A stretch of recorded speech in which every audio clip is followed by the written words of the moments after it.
Our next type of ADHD is hyperactive impulsive ADHD. These are your children that are very hyperactive. They're extremely impulsive. They're constantly moving around.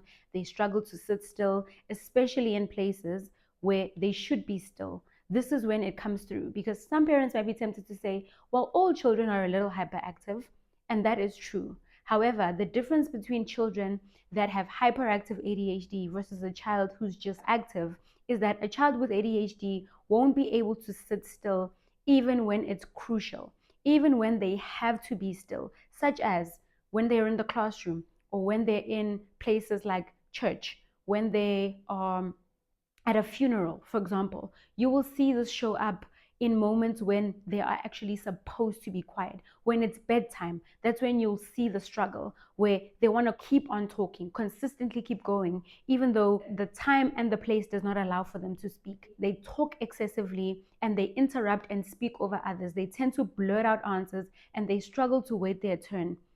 Even when this is indicated to them, children with hyperactive ADHD are so impulsive that they can't help themselves. They will continue to exhibit their behavior even though they've seen that it's destructive and that it's interfering with their friendships. When they even start to notice that other children don't want to play with them, even then they won't be able to stop the behavior. These types of children find themselves in fights on the playground because they can't help but bulldoze over their peers. They can't help but want to be the one who gets the toy first or the next toy, because they struggle to control their impulses. So they struggle with sharing, they struggle with turn taking, and they struggle to play with others cooperatively. Then we also have combined ADHD, which looks like inattentive ADHD also paired with hyperactive impulsive ADHD together in one presentation. These are your children that are not only hyperactive, but they also struggle to pay attention, who, as much as they are forgetful, they also can't stop moving, who, as much as they blurt out answers and interrupt others and can't wait their turn, they also are daydreamy and zone out during the day and can't hear you when you speak to them and don't really seem like they're listening. They forget their homework, they forget school tasks, they forget their books. So that is the difference between inattentive ADHD, hyperactive impulsive ADHD versus a combined ADHD type. Generally, a combined ADHD type is easy to spot because children like this typically will start presenting with these symptoms when they're still toddlers, as well as hyperactive and impulsive ADHD, because those children tend to get in trouble at school a lot for behavioral issues. They also get in trouble at home for constantly not listening, constantly pushing boundaries, doing the opposite of what they've been told to do by their parents. So these two types of ADHD are typically the easiest to spot and to diagnose early on in a child's life.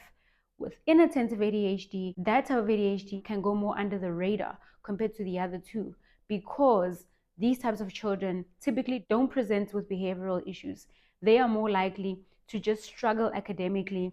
They're more likely to struggle with their attention, but they aren't necessarily the loud one in the class. They aren't necessarily noisy and disruptive. Teachers won't generally have a complaint about them until it has to do with their academic tasks.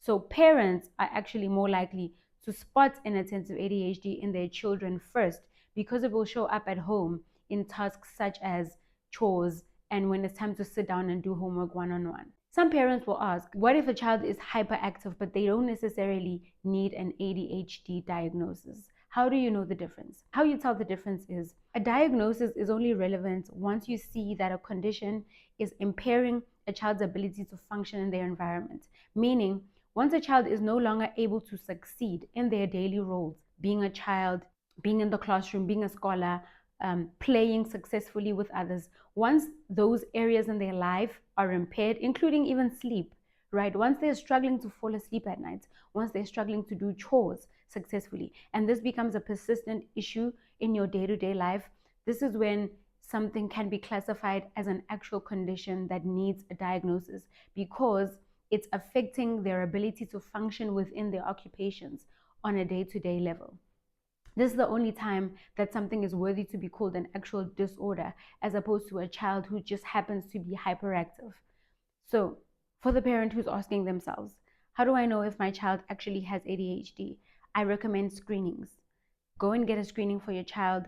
Don't just self-diagnose. Don't just read articles on Google and do a self-test. Go and see an actual professional so that you can get an actual diagnosis. And I also recommend getting a second opinion, because sometimes one opinion isn't enough, especially if you're a parent who's not quite comfortable about the diagnosis that your child has received. If you're a parent who's still questioning, who still doubts what you've been told, getting a second opinion is always the next best step.